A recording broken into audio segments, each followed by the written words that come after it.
What's good, team? Right now, I'm about to bring you guys another general discussion topic today. Today's discussion topic is going to be about getting your WCQ invite. Because there are a lot of players I see every time when I go to the WCQ playing in the LCQs, and there's a lot of people I travel with throughout the years who always try to get their invite at the last minute. And I'm just here to tell you guys that's not the best way to go about it. So, without further ado, let's begin.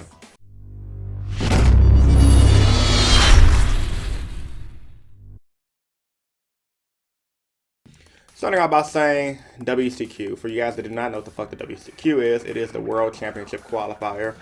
It is the biggest event in the year, and it's typically held in July or late June.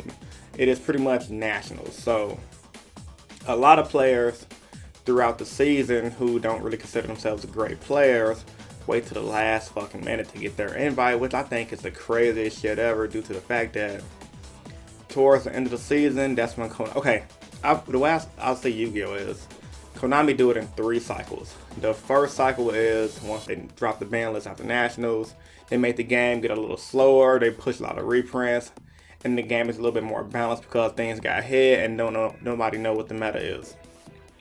Then the second cycle is when Konami started seeing, when people start innovating decks and Konami's trying to tweak those decks with minor hits here and there. And the last cycle is national season where everything gets power creeped up to wazoo or whatever, and then fucking Konami releases support for their current TCG archetypes. They try to push it through the roof like they did Cosmos this year. And then they gave us Monarchs, decks that just made the fucking game broken as fuck. And now when you think about it, looking at the game from those cycles, obviously national season is the worst time to try to get your invite unless you just want to go to regionals just for lows, try to win a play mat. The second season, which is like the mid-season before nationals, like January, is a kind of an okay season, but that's right around YCS time. I wouldn't even waste my time trying to get my invite then because I don't like traveling. You're gonna have a lot more competitive players playing at that time, and you're gonna have a lot of people trying to test out their YCS decks. The best time to go for your national invite is the starting season of the format, the first season of the new year, which is pretty much the post-national season format. Reason being is right after nationals, most of the competitive players are either going back to school or focusing on their real life, and then you're going to have a lot of the casuals going to the regionals, at least in my experience at least. And the regional scene is really, really easy to get into. Like for example, September 1st, 2012, I won a regionals with gadgets, double summon gadgets. You can find the profile on YouTube. It's on Cordero's channel. And that tournament was pretty easy for me due to the fact that no one knew what the fuck they were doing. Like, yeah, you played the meta decks like the Heroes and the Rockstun, but for me to take a rogue deck like gadgets and do something with it, it proves to me that regional season is one of the easiest seasons of the year. Fast forward.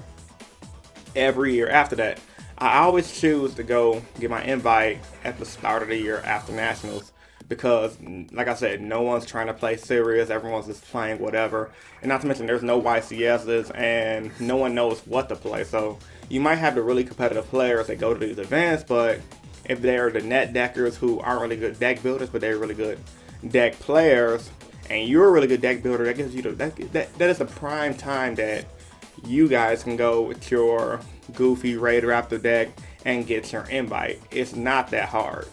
Now, I know you guys are probably saying, well, Chris, you're a good player, you know how to do these things, you've been playing card games forever. And granted, that is the case, but at the same time, I believe in you guys.